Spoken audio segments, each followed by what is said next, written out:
Hi ಎಲ್ಲರಿಗೂ ನಮಸ್ಕಾರ. Aryas cooking ಅರೇನಾಗೆ ಸ್ವಾಗತ.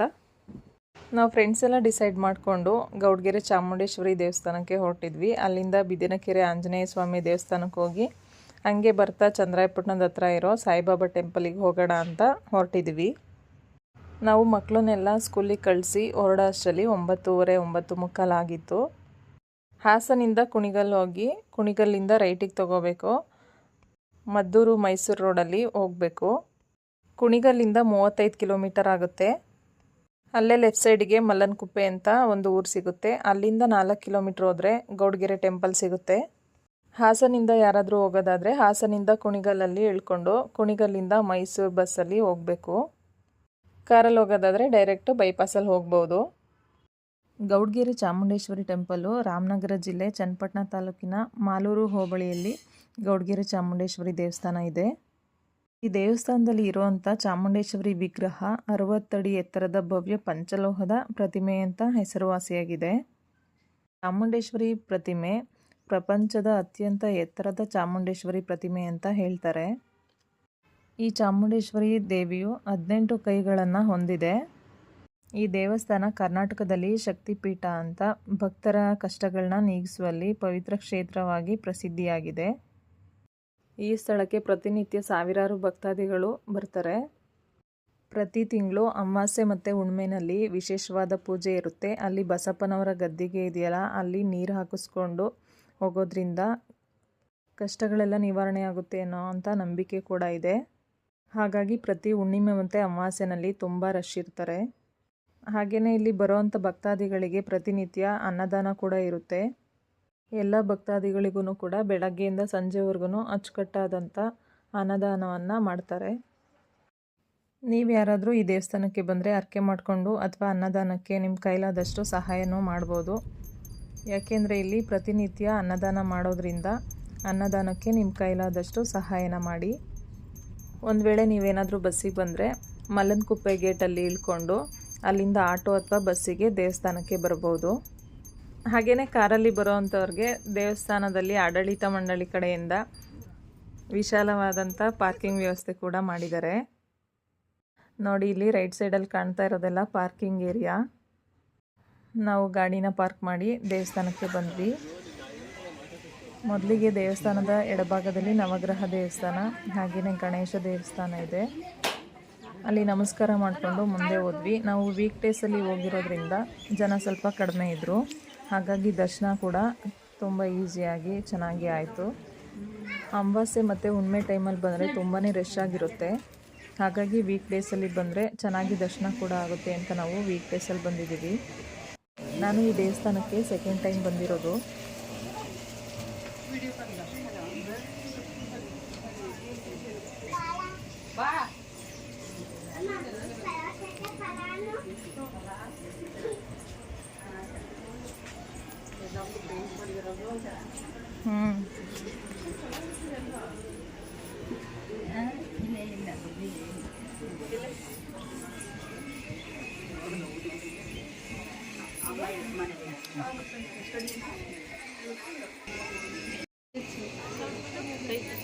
ನೋಡಿ, ಇವತ್ತು ಅಷ್ಟೇನು ಕ್ಯೂ ಇಲ್ಲ.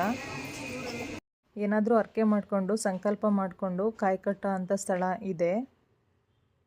ನೀವೇನಾದರೂ ಮನಸ್ಸಲ್ಲಿ ಅಂದ್ಕೊಂಡ್ರೆ ಅದನ್ನು ಸಂಕಲ್ಪ ಮಾಡಿಕೊಂಡು ದೇವಿ ದರ್ಶನ ಎಲ್ಲ ಆದಮೇಲೆ ಕಾಯಿ ಕಟ್ಟಬೇಕು. ಬನ್ನಿ ಇವಾಗ ದೇವಿ ದರ್ಶನನ ಮಾಡ್ಕೊಬರೋಣ.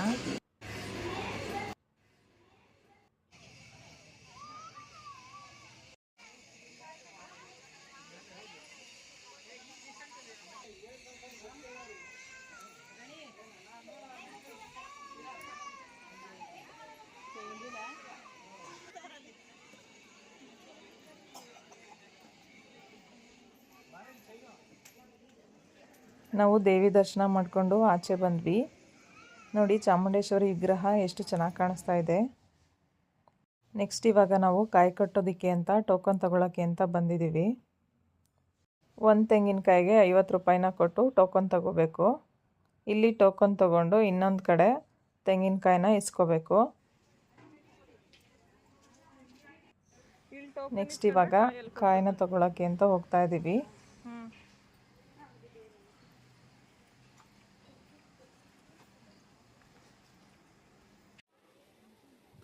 ಅಲ್ಲಿ ತೊಗೊಂಡಿದ್ವಲ್ಲ ಆ ಟೋಕನ್ನ ಇಲ್ಲಿ ಕೊಟ್ಟರೆ ಕಾಯಿನ ಕೊಡ್ತಾರೆ. ಎಲ್ಲರೂ ಕಾಯಿನ ತೊಗೊಂಡು ಅಲ್ಲಿ ವಿಗ್ರಹದ ಹತ್ರ ಹೊರಟ್ವಿ.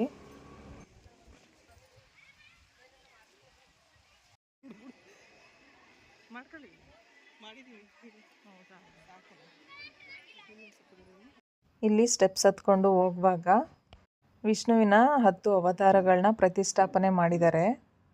ವಿಷ್ಣುವಿನ 10 ಅವತಾರಗಳು ಯಾವುದ್ಯಾವುದು ಅಂದರೆ ಮತ್ಸ್ಯ, ಕೂರ್ಮ, ವರಾಹ, ನರಸಿಂಹ, ವಾಮನ, ಪರಶುರಾಮ, ರಾಮ, ಕೃಷ್ಣ, ಬುದ್ಧ ಹಾಗೆಯೇ ಕಲ್ಕಿ. ಇಷ್ಟು ವಿಷ್ಣುವಿನ ಅವತಾರಗಳು. ಇಷ್ಟು ಅವತಾರಗಳನ್ನ ಅಲ್ಲಿ ಪ್ರತಿಷ್ಠಾಪನೆ ಮಾಡಿದ್ದಾರೆ. ಅವನ್ನೆಲ್ಲ ದರ್ಶನ ಮಾಡಿಕೊಂಡು ಇಲ್ಲಿ ತೆಂಗಿನಕಾಯಿನ ಕೊಟ್ಟರೆ ದೇವರಿಗೆ ನೀಗ್ಲಿಸ್ಬಿಟ್ಟು ಕೊಡ್ತಾರೆ. ಆನಂತರ ನಾವು ಸಂಕಲ್ಪ ಮಾಡಿ ಕಾಯಿನ ಕಟ್ಟಬೇಕಾಗುತ್ತೆ.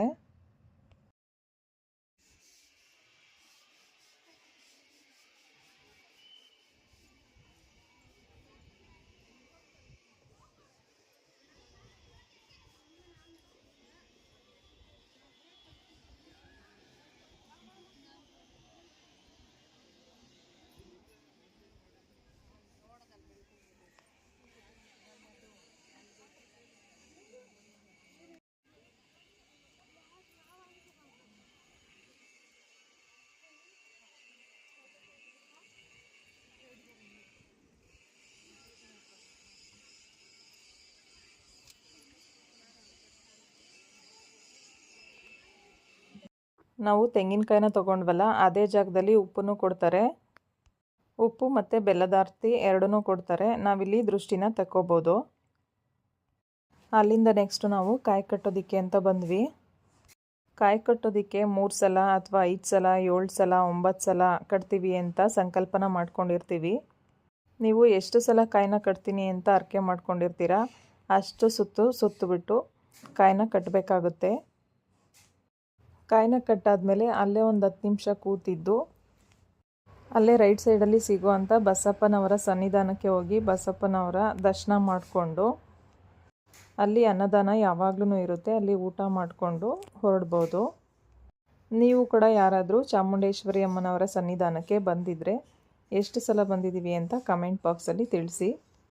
ನನಗೆ ಗೊತ್ತಿರೋ ಅಷ್ಟು ಮಾಹಿತಿನ ಹೇಳಿದ್ದೀನಿ.